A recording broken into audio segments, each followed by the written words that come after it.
एक दिन तथागत अपने शिष्यों को उपदेश दे रहे थे कि तभी एक शिष्य उठकर बोला कि भंते, क्या हर दुख का निवारण किया जा सकता है?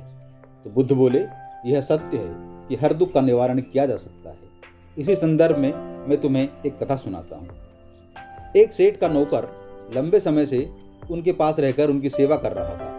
वह बहुत ईमानदार था, साफ सफाई का पूरा ध्यान रखता था, इसलिए सेठ जी उससे बहुत प्रसन्न रहते थे। एक दिन शाम को जब सेठ जी घर आए तो देखा कि उनकी पुरानी दीवार घड़ी टूटी पड़ी है। सेठ ने नौकर को बुलाकर पूछा, यह घड़ी कैसे टूट गई? नौकर ने कहा, मालिक, मैं सफाई कर रहा था कि घड़ी हाथ से छूट गई और टूट गई। गलती मेरी है, आप मुझे क्षमा करें। सेठ तेज आवाज में बोले, क्षमा मांगने से क्या होता है? घड़ी बरसों से कमरे में लगी थी, कमरे की शोभा थी और तुम्हें पता ही है यह मुझे कितनी प्रिय थी। डांटने के अलावा सेठ जी और कर भी क्या सकते थे, बहुत भरोसे का नौकर जो था। रात को सेठ जी को नींद तो आई, लेकिन बार बार घड़ी टूटने की बात मन में उठ जाती थी और उनकी नींद खुल जाती थी। अचानक उनकी निगाह नौकर पर गई। वह खर्राटे ले रहा था और आराम से सो रहा था। नौकर को आराम से सोते हुए देखकर सेठ को और भी दुख हुआ। उसके मन में ख्याल आया कि देखो कैसा व्यक्ति है, इतना बड़ा नुकसान करके भी आराम से सो रहा है। सेठ को व्याकुलता और बढ़ रही थी। अगले दिन सेठ ने एक प्रयोग किया। नौकर ने दिन भर काम किया। शाम को सेठ ने उसे बड़े प्यार से बुलाया और कहा कि देखो, कल नुकसान हो गया, इससे मेरा मन खिन्न हो गया था और इसी से मैंने तुम्हें डांटा था, पर यह तो कल की बात थी। आज मेरा मन प्रसन्न है। तुम मेरे साथ इतने दिन से हो, इतना अच्छा काम करते हो।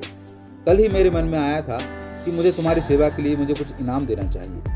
मैंने सोचा था जो दीवार घड़ी कल आपके हाथों से टूट गई है, उसी को मैं शाम को तुम्हें भेंट स्वरूप देना चाहता था, इनाम स्वरूप देना चाहता था, पर क्या करे, वह तो तुम्हारे हाथ से टूट गई। यदि नहीं टूटती तो आज तुम्हारी होती। यह कहकर सेठ तो उस रात बड़े आनंद से सोए, पर नौकर सारी रात करवटें बदलता रहा। बार बार उसके मन में एक ही बात आती रही कि अगर घड़ी नहीं टूटती तो वह मुझे मिल जाती। कथा सुनाकर भगवान बुद्ध बोले कि अब शायद तुम समझ ही चुके होंगे कि लोभ ही दुख का सबसे बड़ा कारण होता है और इसे त्याग कर ही हर दुख से मुक्ति पाई जा सकती है। सेठ का मोह घड़ी के प्रति था। जब घड़ी टूटी तो सेठ को दुख हुआ। उसकी वजह से वह सो नहीं पाया। लेकिन सेठ समझदार था। उसे पता था कि लोभ लालच को त्यागना चाहिए और जो चीज़ है ही नहीं उसके बारे में क्या सोचना। उसने एक तरकीब के माध्यम से अपने दुख को ट्रांसफर कर दिया। जो दुख उसके ऊपर बीत रहा था, उस दुख को उसने नौकर को दे दिया और स्वयं उन्मुक्त हो गया। जिस चीज़ के बारे में नौकर को कोई चिंता नहीं थी, जो चीज़ उसकी नहीं थी, उसके बारे में वह परेशान नहीं था। लेकिन जब सेठ ने उसे ये कहा कि यह घड़ी मैं तुम्हें देने वाला था और जो टूट चुकी है, इस बात को लेकर अब नौकर दुखी हो गया था। क्यों?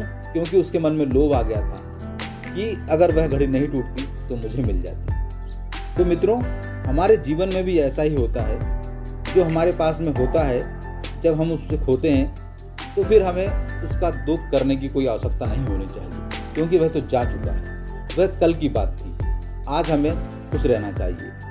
ठीक उसी प्रकार नौकर कामना के लिए, लालसा के लिए दुखी है। उसके मन में एक इच्छा जागृत हुई कि वह घड़ी मेरी होनी चाहिए थी, इसकी वजह से वह दुखी हो गया। लेकिन वह घड़ी का कोई अस्तित्व ही नहीं था। अस्तित्वहीन बातों के लिए, जिनका कोई आधार नहीं होता, जिनका कोई अस्तित्व नहीं होता, उसकी वजह से भी हम परेशान होते हैं।